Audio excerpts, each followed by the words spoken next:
नमस्कार।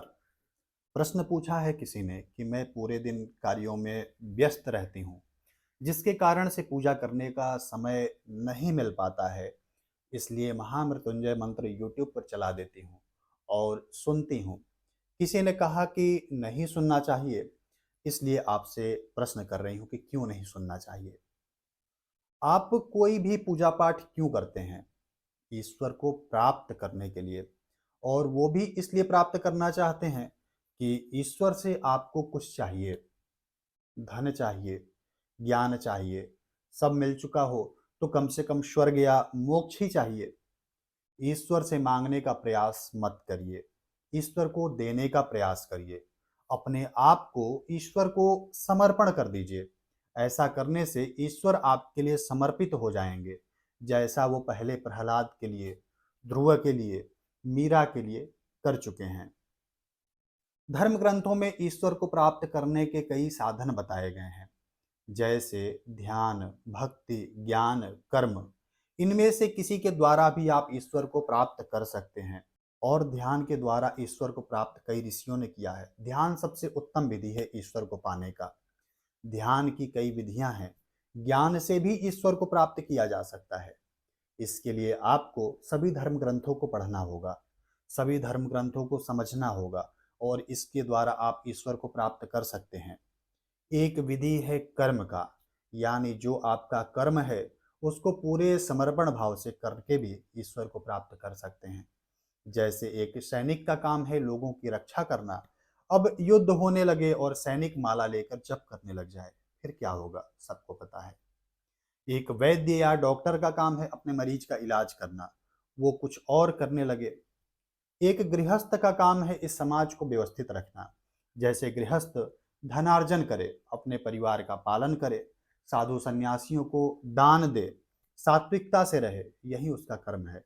और इस कर्म से वो ईश्वर को प्राप्त कर सकता है। इस विधि से भी कई लोगों ने ईश्वर को प्राप्त किया है। यदि आप व्याध गीता पढ़ें तो उसमें व्याध अपना कर्म कर रहा था और ईश्वर को प्राप्त हुआ। कई लोगों को देखता हूँ कि उनका परिवार भूखों मर रहा है और वो तीर्थ यात्रा कर रहे हैं, किसी आश्रम में जीवन व्यतीत कर रहे हैं, जबकि ये भी पाप की श्रेणी में ही आता है।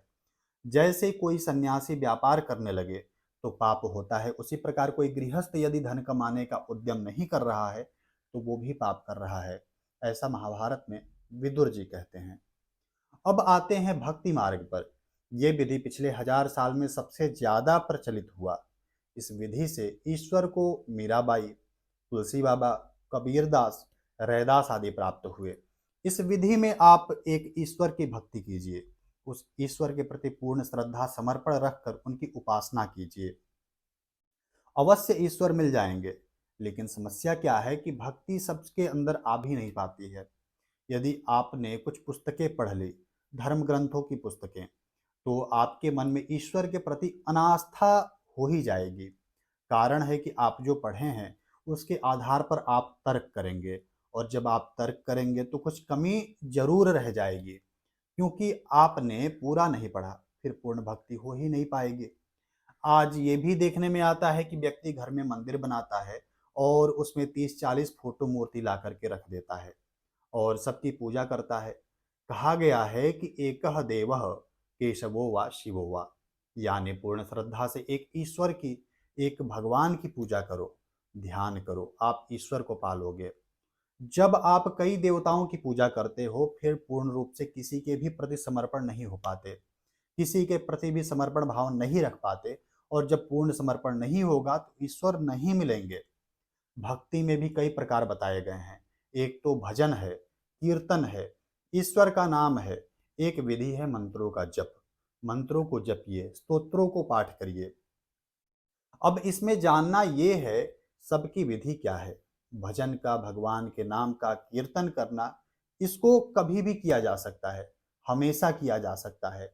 नहा रहे हैं, खा रहे हैं, घूम रहे हैं, तब भी भजन कर सकते हैं, कीर्तन कर सकते हैं, ईश्वर का नाम ले सकते हैं। इसमें किसी विधि की भी आवश्यकता नहीं है।